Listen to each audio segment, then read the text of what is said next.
semana dijimos, entonces hay doble para allá, Jucat y Balak, y las dos realmente tienen una riqueza muy, muy grande.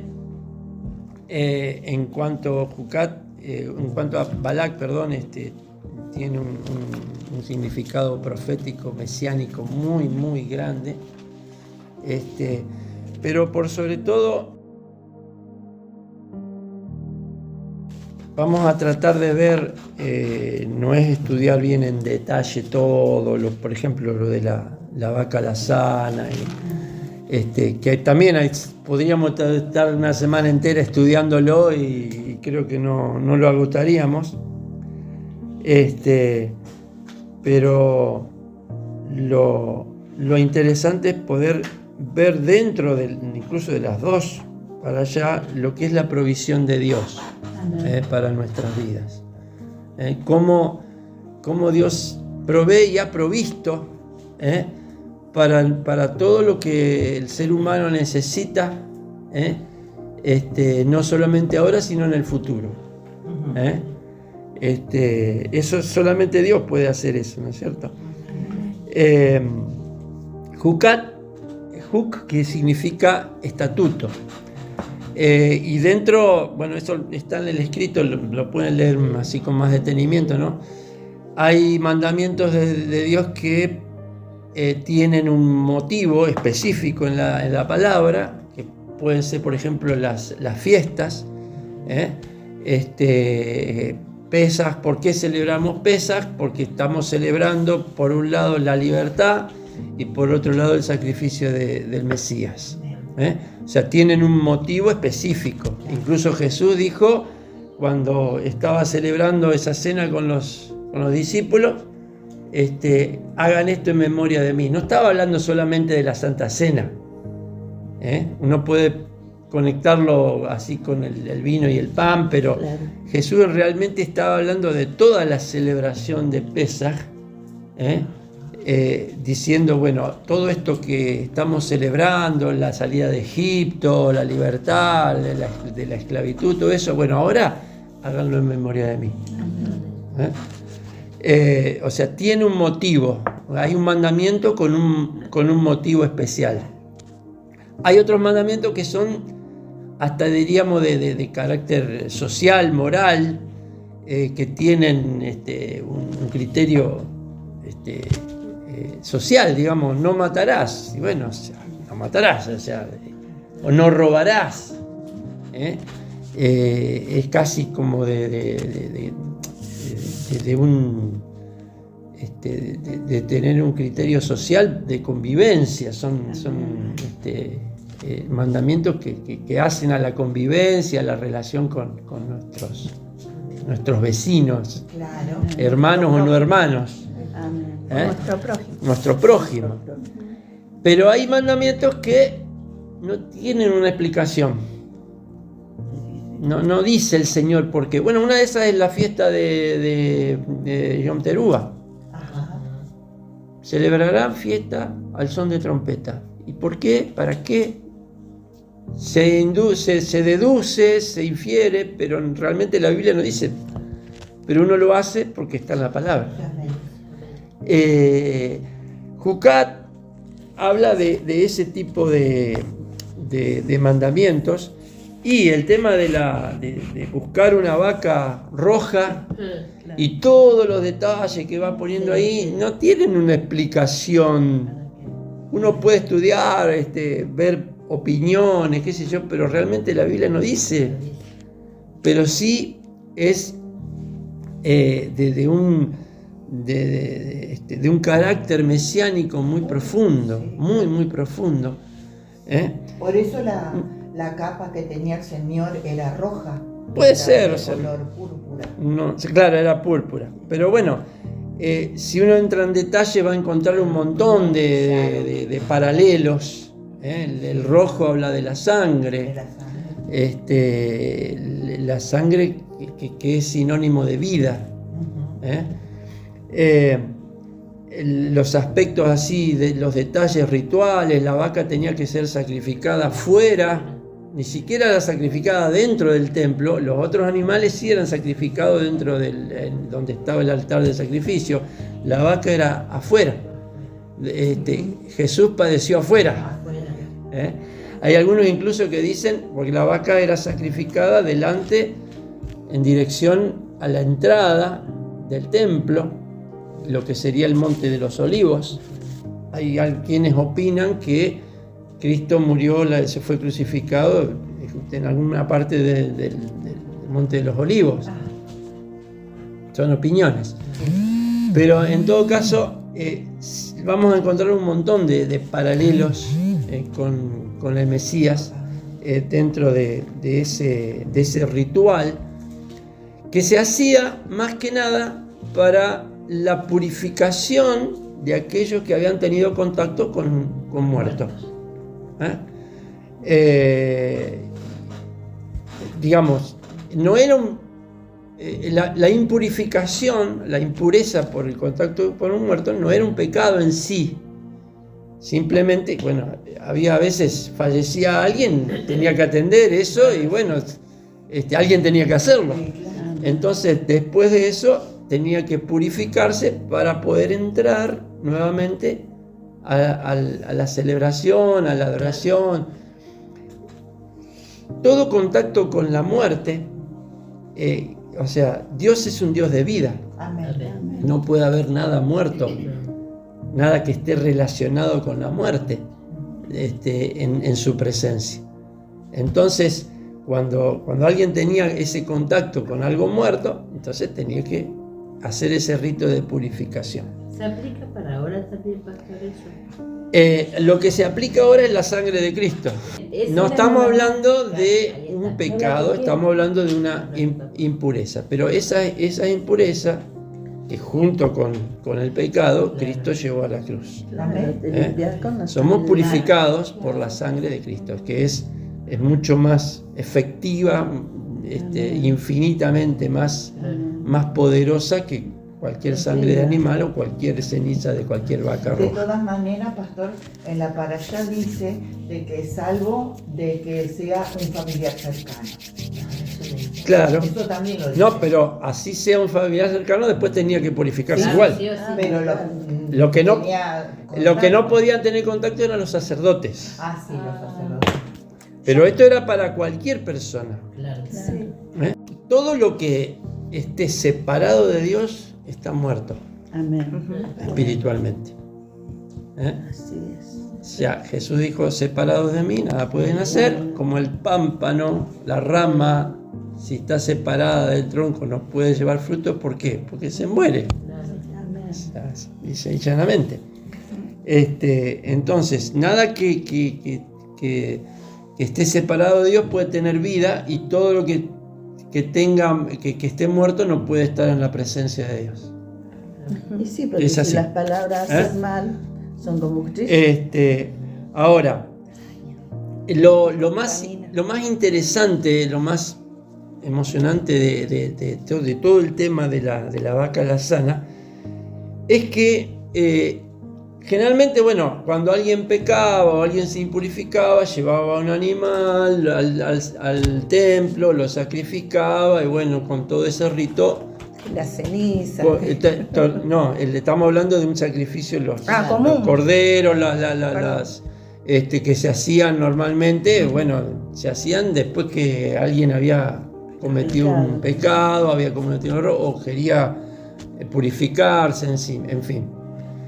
El tema de la vaca o de las cenizas era alguna provisión a futuro.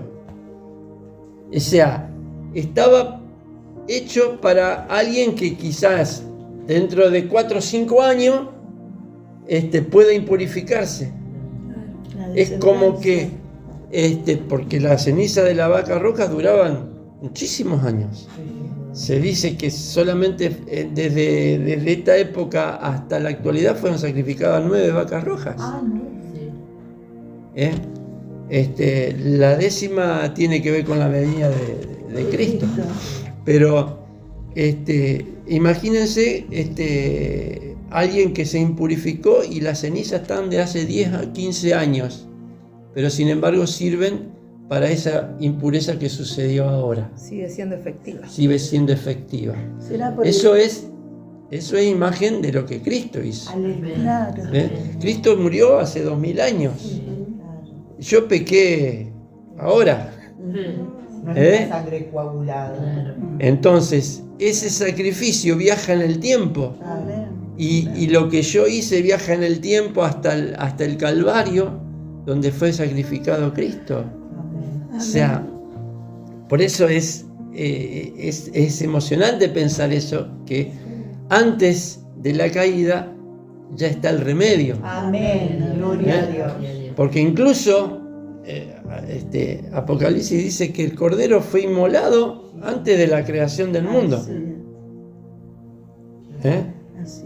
O sea, normalmente uno busca una ayuda cuando ya metió la pata o ya está la enfermedad, entonces bueno, pero el Señor ya hizo la obra antes de la caída. Antes de la caída del hombre ya había un remedio para eso. Como digo, es como si ese sacrificio viajara en el tiempo y nos alcanzara. Eso hacía la ceniza de la vaca, justamente. Fue sacrificada en un lugar, pero servía para el futuro. Leemos ahí un pasaje que está... Es muy loco eso. Sí, es muy loco. Para nosotros Pero bueno, pensar tenemos así. que pensar que Dios habita en la eternidad. Amén. Amén. Que nuestro tiempo es lineal. Lo que nosotros entendemos como tiempo para Dios no existe. Claro. Dios es el eterno presente. Amén. Sí. Por eso dice el que fue, el que es y el que será. O sea, el tiempo es una cápsula donde Dios encerró a toda la creación, pero Dios no habita fuera del tiempo. Es difícil de entender esto porque nos cuesta entender eso, porque nosotros estamos atados al tiempo. Claro. Por eso se unen la festividad de Pesaj con la otra festividad De Yom Kippur. de Yom Kippur. Se unen en Y el uno sacrificio. no puede entender cómo que se unen. Y claro. Si uno es en una época del año y el otro es en otra época del año. Pero es así. Como que se eternamente. completa. Claro. Como se Y completa volvés a la- empezar el ciclo que es como una rueda. Y volvés a empezar. Claro. Hebreos 9, 11 al 15, a ver si alguien lo quiere leer.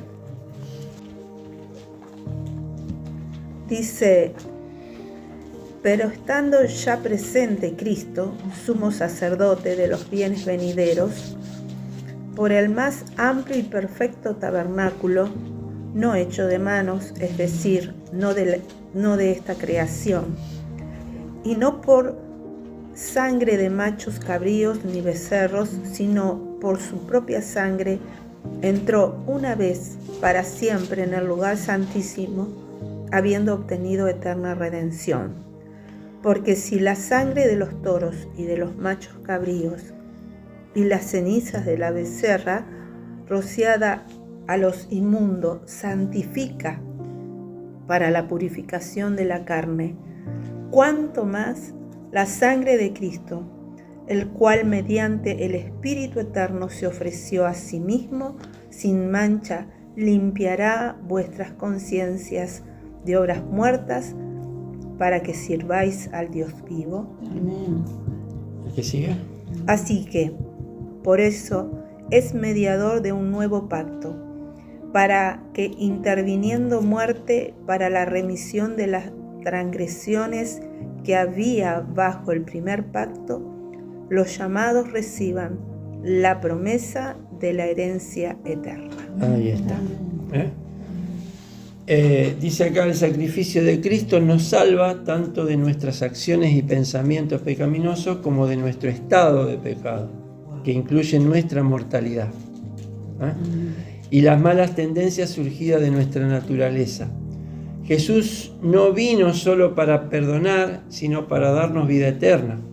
si bien debemos reconocer la distinción entre faltas morales y las impurezas rituales, que no es lo mismo, la impureza, como vuelvo a repetir, la impureza no es un pecado, es eso, es impureza, de la cual también tenemos que pedirle al Señor que nos limpie, pero es distinto a una falta.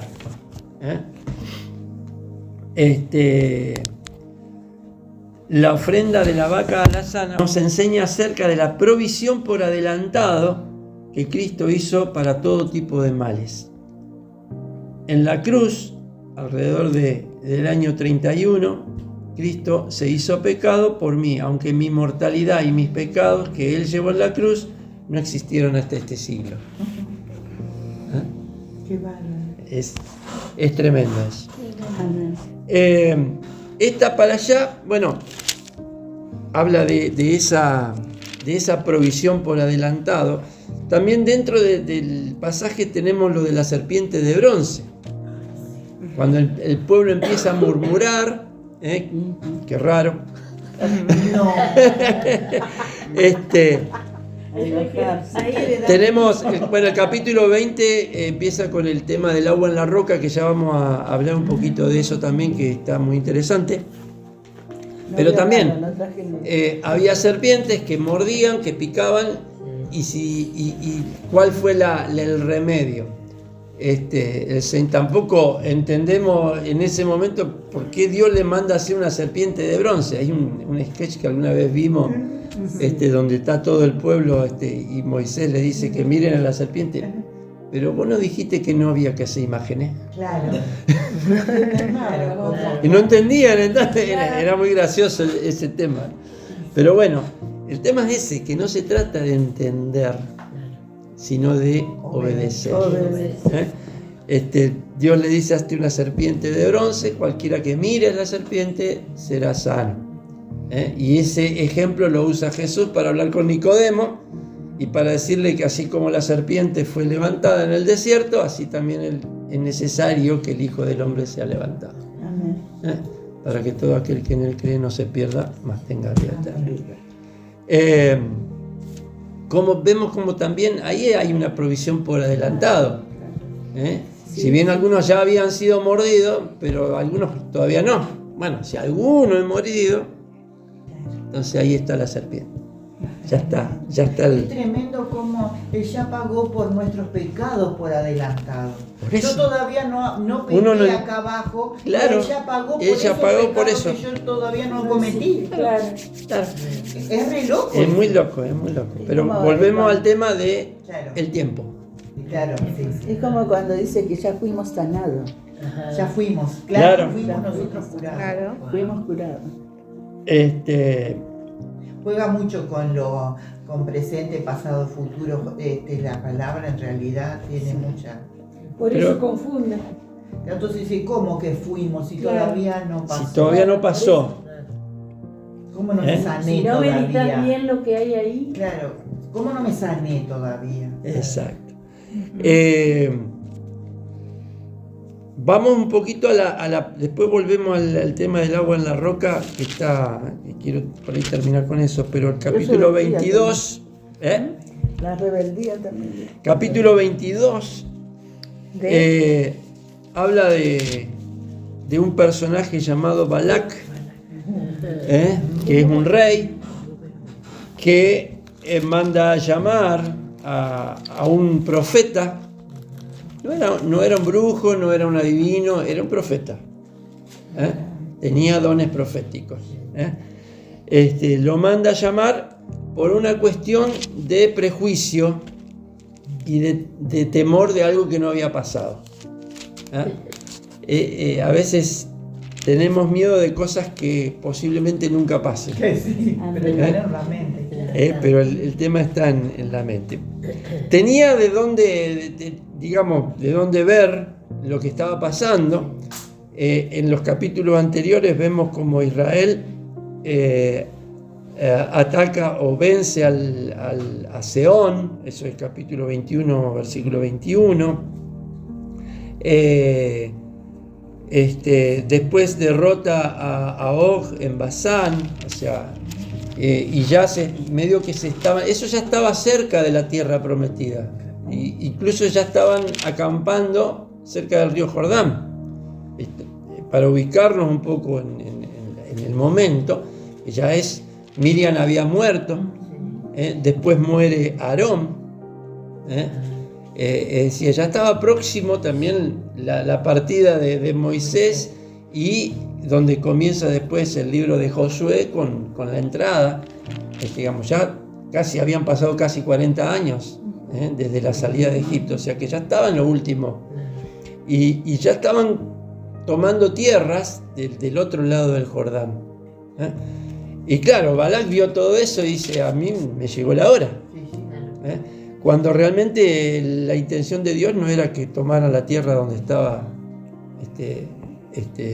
Balac. Pero él tiene miedo, entonces lo manda a llamar a Balaam: maldecime este pueblo, porque yo sé que lo que vos maldigas es maldito y lo que vos bendigas es bendito. O sea, la palabra que vos digas se cumple. Dicho sea de paso, la otra vez estaba escuchando, ¿ustedes saben qué quiere decir abracadabra? Sí, es una palabra hebrea. No, aramea. Aramea. Que significa: lo que yo diga se cumplirá. Señor. Eso significa abracadabra. Que a veces se usa como algo fantástico así, Un hechizo. o como algo mágico. Bueno, eso significa: lo que yo diga se cumplirá. Y también tenemos que tener cuidado con lo que nosotros decimos, por ese mismo motivo, porque a veces nos complicamos. Sí. Entonces, como Balaam tenía esa fama, lo manda a llamar a él. Balac lo manda a llamar, y el resultado es que Dios le dice: vas a ir, pero vas a decir lo que yo te diga que digas. Y por 3 veces quiere maldecir, pero le sale bendición. Y realmente una de las bendiciones más maravillosas que encontramos en la palabra de Dios, que vienen de alguien que estaba apartado del pueblo. Balaam se puede leer como Bliam, que significa sin pueblo. Era como un llanero solitario. Es como un llanero, exactamente, era como un llanero solitario.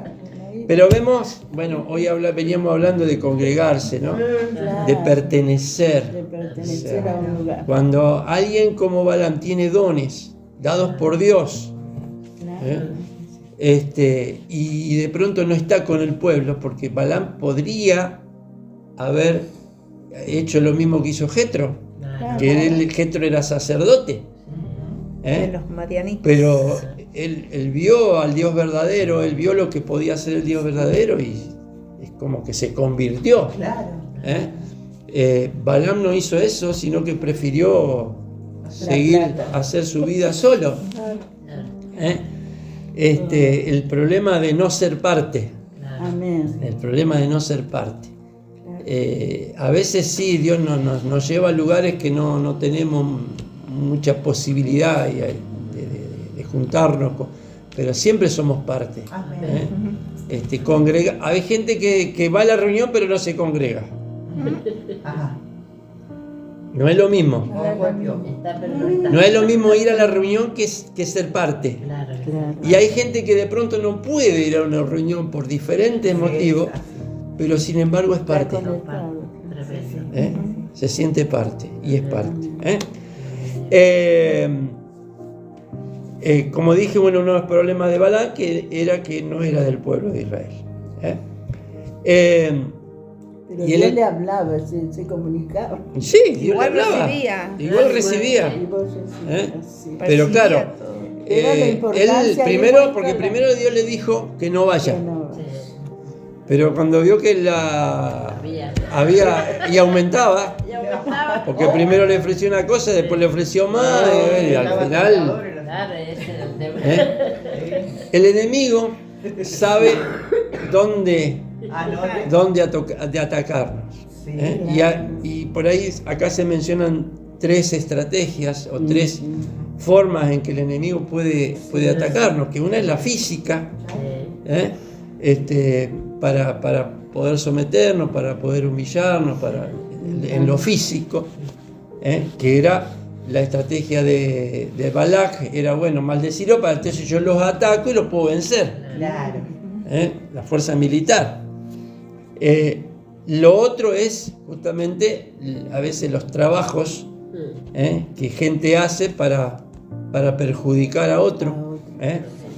La magia, la fuerza espiritual, o psicológica incluso, el daño psicológico que a veces alguno infringe sobre otro, siendo quizás tratando de dominarlo, tratando de manipular, no me salía esa palabra, perdón.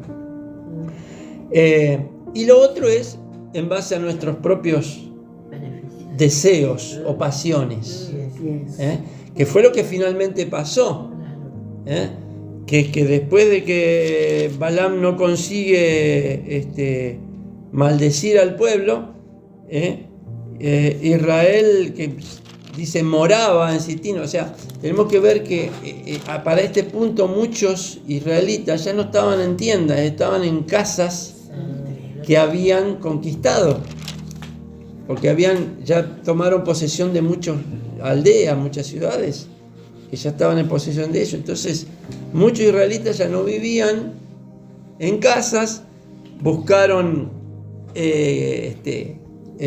confraternizar con los pueblos, y así les fue. Se juntaron con mujeres que venían de pueblos paganos y cayeron por eso, por la debilidad, en este caso, que puede ser la comida, el sexo, un montón de otras cosas. Idolatría, riquezas, qué sé yo. A veces tenemos que tener bien presente cuál es nuestra debilidad. Amén. Para que el Dios nos fortalezca en eso. Amén. No está mal reconocer una debilidad, pero pedirle a Dios que nos cubra en ese sentido. Amén. Lo interesante de este relato que encontramos capítulo 22, 23, que todo esto sucede sin que Israel se diera cuenta. Quizá después se lo contaron y por eso está escrito, pero en el momento que ocurren los hechos, no sabía nada. Estaban acampando, estaban viviendo, estaban ocupando el lugar, pero no sabían qué es lo que estaba pasando. Eso también tiene que ver con el cuidado de Dios sobre nuestras vidas. Porque no sabemos de qué cosa Dios nos está guardando. ¿Y cuánta gente está orando por nosotros? Amén. Tanto lo bueno como lo malo. Tanto lo bueno como... Claro. Tú eres escudo alrededor de mí, dice el salmista. Eres mi roca y el que levanta mi cabeza. Pero ese escudo que nos protege incluso de cosas que ignoramos. Cuando uno sale de la casa, se va a trabajar, se va a hacer un mandado, se va a hacer algo. Yo siempre digo, bueno, voy en el auto y de pronto hay un desvío porque, qué sé yo, hubo algo que está impidiendo el tránsito y uno se fastidia porque parece que va a llegar tarde. Contaba el otro día, bueno, ahí sí se enteró. Él se enteró, pero ¿cuántas veces no nos damos cuenta? Y a veces nos enojamos porque, mirá lo que está, no voy a poder llegar, y bueno, tiene que pensar, bueno, por algo es. Por algo Dios permite que yo me demore, que yo me retrase, que yo que no llegue al lugar donde tenía que llegar. Siempre, bueno, encomendarse al Señor cuando uno va a salir, pero incluso cuando no lo hacemos porque salimos apurados, a veces el Señor es el que nos frena y nos muestra que estamos demasiado apurados, ¿no? Dice, la historia nos cuenta que Balaam ejercía un enorme poder espiritual, pudiendo superar al de Moisés, porque incluso era un profeta del nivel de Moisés. El nivel de profecía era similar al de Moisés. Miren hasta dónde hubiese podido llegar. Por esa razón el Creador interviene sin que Israel se entere de lo que estaba sucediendo, que podía significar una gran destrucción. Porque capaz que si Israel, mirá, este nos está queriendo maldecir, ¿qué hubiese hecho? Bueno, no sé. La cuestión es que no sabía. Cuando hablamos de salvación, pensamos, bueno, el perdón de nuestros pecados, la restauración, la esperanza de vida eterna. Pero salvación no es solamente eso.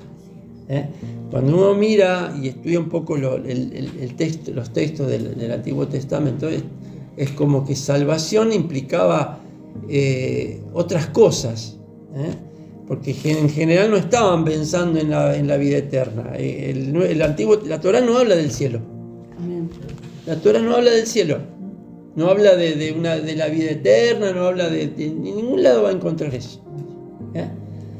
Pero salvación a veces significaba esto, ser salvo de los enemigos. Entonces, hay distintos grados de esa salvación. La salvación que anticipa un daño, lo que hablábamos recién, una enfermedad o un accidente. Esa salvación está relacionada con la palabra magén, que significa escudo. El Magén David. El Magén, bueno, ese es el escudo o el estandarte de David. Hay cosas que no sabemos, pero el Creador sí, y entonces Él es escudo contra esas cosas que no sabemos. Por supuesto, la salvación completa, lo que hablábamos, de ser salvos, de ser perdonados, eso es Moshiach. Yo no tengo la fuerza para salvarme a mí mismo, entonces Dios provee la salvación a través del Mesías. Y está, bueno, esa salvación se ve claramente en el sacrificio de Cristo, a la que no le podemos agregar nada. No podemos agregar nada. Nuestra obediencia, como decía el pastor el otro día, es porque somos hijos, y no somos hijos porque somos obedientes. Somos obedientes o tratamos de ser obedientes porque somos hijos, porque ya fuimos hechos hijos a través del Mesías. En tercer lugar, la salvación de ayuda o de apoyo.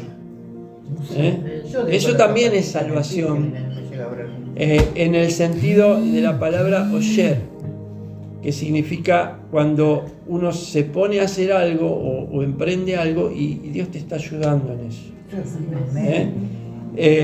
Estoy en problemas, pero comienzo a alabar, comienzo a orar, a dar gracias, a adorarlo, y el socorro viene. O siempre hablo de José, yo en esto, que todo lo que José hacía, Dios lo hacía prosperar. Pero José estaba haciendo algo, no es que estaba sentado esperando. Eso también forma parte, cuando hablamos de provisión, eso es salvación también. Eso es salvación. Salvación en el sentido que la Yeshua significa en el hebreo, ¿no es cierto? Y tenemos esa posibilidad de disfrutar esos tres niveles. La Yeshua esos significa salvación. Por Yeshua. eso Yeshua. Claro. El Yeshua, Salvador. claro. Yeshua. Exactamente. Qué tremendo. Dice, tenemos la posibilidad de disfrutar de esos 3 grados, 3 niveles de salvación. Y tenemos que estar atentos para no perder esas cosas que Dios ya ha provisto para nosotros. Porque, vuelvo a repetir, salvación no se trata solamente de nuestra esperanza de ir al cielo. La salvación es integral. No es que vamos a tener todo lo que nuestro capricho quiera, pero Dios está presente en cada aspecto de nuestra vida. Salmo 103, que es bien conocido, bendice alma mía a Jehová y no olvides ninguno de sus beneficios. Y empieza a nombrar, Él perdona tus iniquidades, pero dice también sana tus dolencias, también rescata del hoyo tu vida, todo lo que es depresión, estados de ánimo bajo, ansiedades, y dice el que te corona de favores y de misericordias, el que sacia de bien tu boca, de modo que te rejuvenezcas como el Como el águila. ángel. Son 4 o 5 cosas que Dios está haciendo por nosotros en Amén. este momento. Amén, sí, Señor. Y que no podemos pasar por alto. Miren a dónde nos lleva Balaam. Y cómo si estamos bajo la nube, en la presencia del Señor, cómo Él puede transformar cualquier maldición en bendición. Aleluya. No hay forma de que alguien pueda maldecir nuestras vidas si estamos bajo esa cobertura. ¿Que lo van a intentar? Sí, lo van a intentar. Sí, sí, sí. Y si no es por un lado, va a intentar por otro. Por eso tenemos que estar atentos. Qué linda enseñanza esa muestra de la palabra, porque mientras Israel estaba tranquilito, Dios de este lado, así nosotros también. Por eso A veces digo que estamos así. a veces estamos así, que estamos quizás metidos en un montón de cosas o ajenos a lo que está pasando, y Dios está obrando en nuestra favor. Amén. Dios Está orando y está usando, porque está usando personas para que oren por esa situación y trabajen. Nosotros oramos y por eso al orar por otro estamos guardando las vidas. Amén. Así es. Según algunos estudiosos mesiánicos, se dice que el ángel que se le apareció a Balaam delante, que él no vio, pero la burra sí, era el mismo Señor Jesús, el mismo Mesías, que se le oponía, porque si Balaam iba a hacer lo que quería hacer, iba a morir. Así que Dios estaba cuidando de su pueblo sin que su pueblo se entere de lo que estaba pasando. Quería volver, acá vamos y venimos, ¿viste? Al tema del agua en la roca. María, es interesante que el mismo capítulo dice que muere María. El pueblo judío dice que los méritos de María sostenían el agua que brotaba de la roca. Son opiniones, dijera. La cuestión es que la hermana de Moisés muere y dice, y porque no había agua para la congregación, se juntaron contra Moisés y Aarón. Una vez más. ¿Cómo es la naturaleza humana, no? Que pronto olvida. O sea, podemos vivir 10 años de bendición y de pronto un día algo se corta y ya estamos protestando porque el agua no sale más de la roca. Bueno, ahí vamos a ver, ahora vamos a ver un detalle con ese tema de por qué, o sea, vemos que el relato que Dios le dice toma la vara, dice toma la vara, no le dijo que no llevara la vara, y ve y háblale a la roca, y de la roca brotará agua. Pero claro, uno humanamente puede pensar, ¿no?, que Moisés ya estaba fastidiado, otra vez la burra al trigo, dijo. Otra de un pueblo que vivía quejándose, y entonces cuando está allí, dice, oigan ahora rebeldes, le dice Moisés. Estaba enojado Moisés. O sea, Moisés era el más manso de todo, pero hasta el más manso se enoja. Se cansa. Hemos de hacer salir agua de esta peña. Entonces alzó Moisés la mano y golpeó la peña, como la primera vez, porque la primera vez le dijo golpea la peña y agua va a salir. Hay varias enseñanzas que tiene esto, varias interpretaciones. Una la que decía nuestra hermana, pero Moisés estaba acostumbrado al gobierno de la vara. Claro. O sea, cuando lo llama, ¿qué le dice el Señor a Moisés? ¿Qué tienes en tu mano? Una vara. Y con la vara hizo milagros Pero todo esto es lo que pasa. milagros en Egipto, La hizo. corrección, pastor. Claro, pero era la vara. Sí, Por eso La vara. El ministerio de Moisés llegaba hasta donde llegaba la vara. O sea, la vara, si tenía 1 metro, 1,5 metros, hasta ahí llegaba el ministerio de Moisés. Cuando Dios le dice, habla, la voz, la palabra llega mucho más lejos que la vara. Gloria a Dios. Entonces, ¿por qué ella no le permite a partir de esto entrar en la tierra prometida?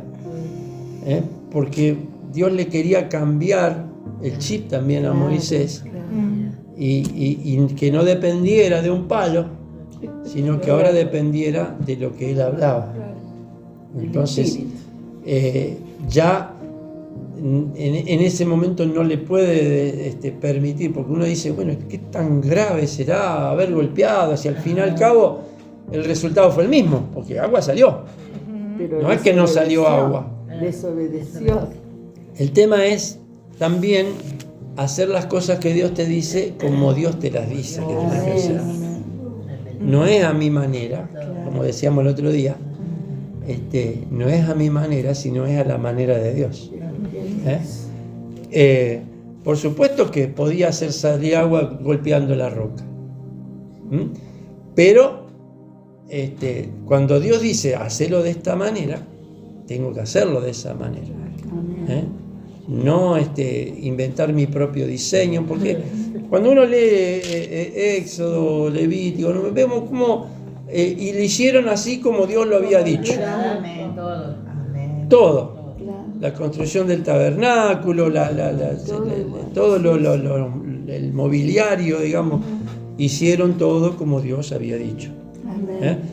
Acá no hizo todo como Dios había dicho, sino que guiado o influenciado por su enojo quizás, golpeó la roca cuando lo que tenía que hacer era hablar.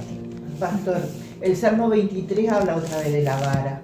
Dice, Tu vara y tu tu callado. callado me infundirán De otra manera lo habla, pero sí habla de una Pero vara. yo Ahora, entiendo cómo, perdón, sí. yo entiendo cómo vara la palabra.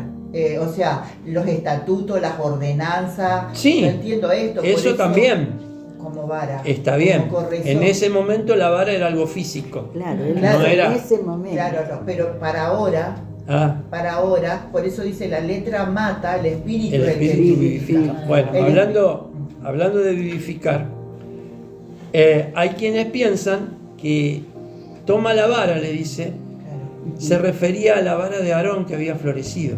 Claro. No era cualquier vara. Entonces, ¿cuál era el mensaje que tenía que llevar Moisés a un pueblo rebelde que ya se estaba quejando porque no salía más agua de la roca? Cuando ya hacía 40 años que estaba saliendo agua de la roca. Sí, sí. Por un día que no sale, ya se estaba Pero quejando. pasa eso. ¿Cuál era la función de esa vara? ¿Se acuerdan la parashá pasada? Que floreció, que Moisés le ordena poner todas las 12 varas, una por cada tribu, delante del tabernáculo, y la que larga hoja, flore y fruto, reverdece esa vara. ¿Cuál era el mensaje? Números 20. Que tenía vida. Claro, tenía vida. Pero ¿cuál era la función por la cual Dios le dice que ponga esa vara? Vamos a leerlo. En el capítulo 17.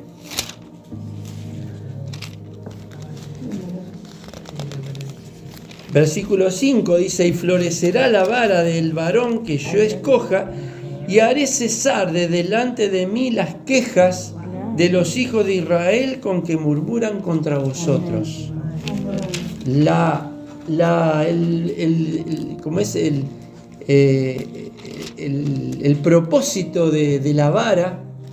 Era, bueno, miren, la vara, bueno, ahora no se quejen más mirando esa vara que floreció, que madera muerta que de pronto Tócala. reverdece y hasta larga fruto. Ujú. Entonces, mirando eso ya no se pueden quejar más. Claro, Entonces, como diciendo, es verdad eso. Resurrección. No hace- entonces Moisés, según la opinión de algunos, lo que Dios le dice, bueno, toma esa vara, mostrales, ponele delante del pueblo esa vara y hablale a la roca. Claro, Porque si yo puedo hacer vivir un palo muerto, claro. puedo hacer que esa roca Salga agua. viva y dé agua. Jesús, ¿qué dijo? El que cree en mí, Aunque esté muerto. no, y de su interior, Correrán ríos de agua viva. Ahí está. Dios de agua viva. desde una roca inerte puede salir vida, porque el agua es vida. ¿Eh? Desde una roca que está muerta, Una persona que básicamente, está muerta también Dios puede hacer que eso que viva. cobre vida. Amén. Moisés recibió la instrucción justamente de hablarle. ¿Por qué? Porque la palabra tiene poder. Tiene Amén. poder, amén. El poder de la vida y la muerte están Está en la ley. en la lengua, dice el proverbio, ¿no? Y Dios quería enseñarle Sí, Señor. ese ministerio de la palabra, Amén. de que no es con la fuerza, no es con las manos. Sí. Está interesante lo que habla entre Edom y en este comentario, ¿no? Y Israel. Edom representa el trabajo humano, la mano. ¿Se acuerdan cuando Jacob se presenta delante de su padre y el padre reconoce la voz, Ajá. pero dice la mano es de Esaú, pero la voz es de Jacob? Lo espiritual. Edom es el trabajo humano, la mano, la que pone un hombre en la luna, o la que hace edificaciones, puentes, eso es la mano. Pero Israel es la palabra. ¿eh? El encargo que tienen los hijos de Dios es la palabra. Amén. Básicamente, la palabra como intercesión, como oración, como clamor, pero la palabra también para construir, para hablar a otros, para comunicar. Y la ¿Eh? palabra de mi siervo sanará. Exactamente. Claro, por eso no hay que decir una palabra. Está interesante el comentario acá, bueno, habla de, no sé si alguna vez vieron cómo se juega el golf, más o menos. Que hay un montón de palos que el que juega tiene que elegir el que corresponde, porque si elige uno que no es, le va a ir mal. Claro. Pienso a veces en otros trabajos, en las herramientas que a veces se usan, que uno tiene que tener la herramienta adecuada para poder hacer el trabajo que quiere. Amén. A Jorge no se le ocurriría cortar el pasto con una tijera. No, No puede batatear.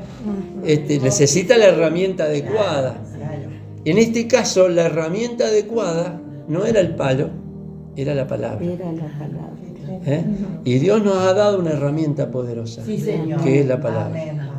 Así es. La palabra audible, no estoy hablando solamente de, bueno, sí, la palabra, pero la palabra es para ser oída.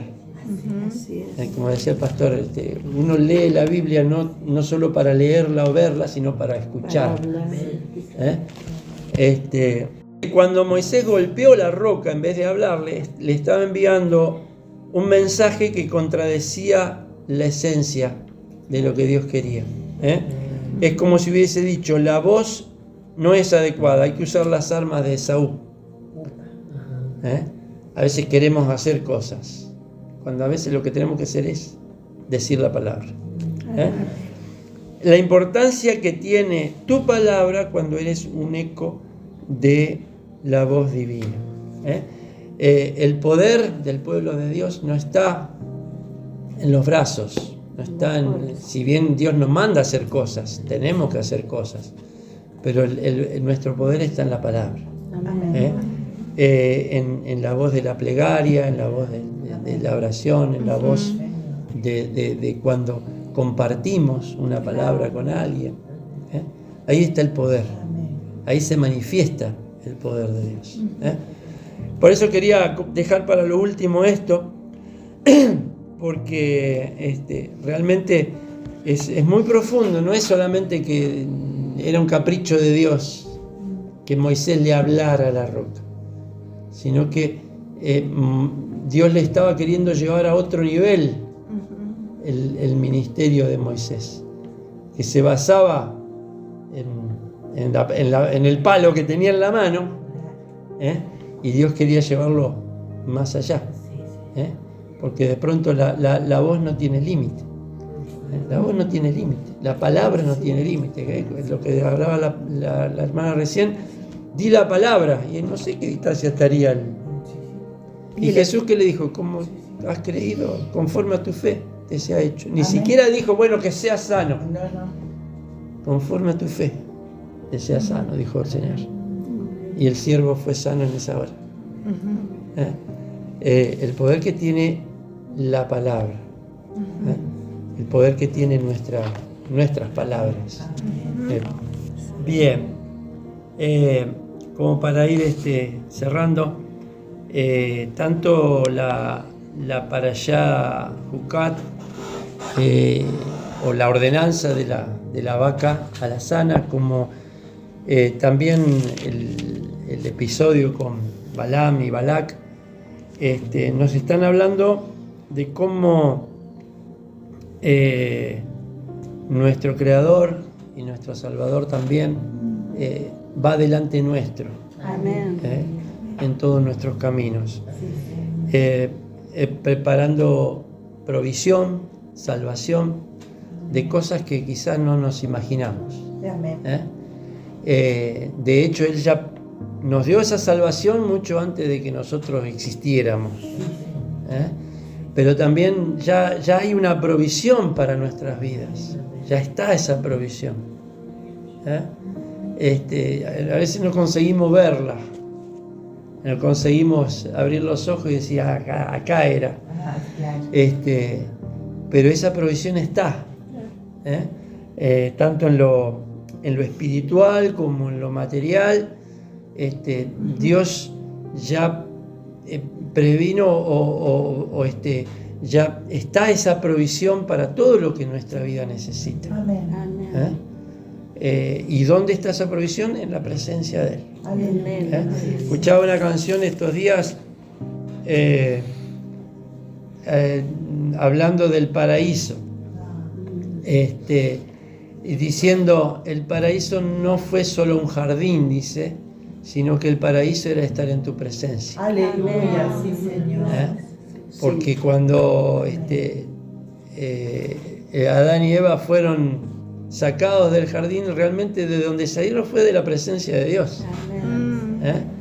Y me gustó esa frase, ¿no? El paraíso nunca fue solo un jardín, el paraíso era estar en tu presencia. Amén. Porque donde en tu presencia, dice, hay plenitud de gozo, delicias a tu diestra para siempre, dice David.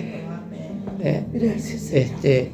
Por eso buscar la presencia de Dios, buscar el rostro de Dios, es lo que nos lleva a todo lo demás. Busca primero el reino de Dios y su justicia, y todas las demás cosas serán añadidas. Cuando uno realmente, y eso es algo que todos intentamos, buscamos, tratamos, y debemos seguir buscando. Cuando uno busca la presencia de Dios, Dios se encarga de lo demás. Israel dice que Balaam vio esas tiendas maravillosas, y de esa manera bendecía a Israel. Lo que vio Balaam por el Espíritu fue la santidad que había en el pueblo. A pesar de que era un pueblo, como decimos, a veces rebelde, a veces quejoso, a veces que no se dejaba caprichoso, voluntad de ellos y no Pero la voluntad de Dios. podemos terminar leyendo capítulo 24, porque Balaam no solo bendice al pueblo, sino que profetiza, y profetiza para nuestros días. Amén. Capítulo 24 podemos leer desde el versículo 15. Bueno, yo no, la verdad no puedo Y leer tomó porque su parábola y dijo: Balaam, hijo de Beor, hijo del varón de ojos abiertos, dijo que el que oyó los dichos de Jehová, el que sabe la ciencia del Altísimo, el que vio la visión del Omnipotente, caído pero abierto los ojos. Que la condición de profeta no es garantía de que estamos bien con Dios. Amén. Porque Balaam tenía ojos abiertos, espirituales. Lo veré, mas no ahora, lo miraré, mas no de cerca. Saldrá estrella de Jacob y se levantará cetro de Israel, y herirá las sienes de Moab y destruirá a los hijos de Set. Será tomada Edom, será también tomada Seir por sus enemigos, e Israel se portará varonilmente. De Jacob saldrá el dominador. Está profetizando del Mesías. Amén. Y destruirá lo que quedare de la ciudad. Y viendo a Amalec, tomó su parábola y dijo: a Amalec, cabeza de naciones, mas al fin perecerá para siempre. Amalec, ¿se acuerdan qué significaba Amalec o qué representaba Amalec? Duda. La duda La- y el temor. Y viendo el ceneo, tomó su parábola y dijo: fuerte es tu habitación, pon en la peña tu nido, pone el ceneo, porque el ceneo será echado cuando Asiria te llevará cautivo. Tomó su parábola otra vez y dijo: ay, ¿quién vivirá cuando hiciere Dios estas cosas? Vendrán naves de la costa de Quitín y afligirán a Siria, afligirán también a Eber, mas él también perecerá para siempre. Es decir, está hablando del Mesías y cómo el Mesías destruye a todos los enemigos del pueblo de Dios. Profecía que todavía no se cumplió, pero se va a cumplir. Amén. O sea, Balaam no solamente bendijo, un poquito antes del pasaje habla de otras profecías, pero Balaam estaba profetizando para nuestros días, Aleluya. siendo que era un profeta rebelde, que terminó muerto, Y terminó su vida no terminó mal su vida, pudiendo haber sido un profeta para las naciones. Porque se dice que así como Moisés era el profeta para Israel, Balaam iba a ser el profeta para las naciones, del mismo nivel. Amén. Que el Señor nos bendiga cada uno, y que tengamos presente lo que leíamos hace un momento, ¿no? El Salmo, bendice alma mía al Señor y bendiga a todo mi ser su santo nombre. Amén. Amén. Grabando.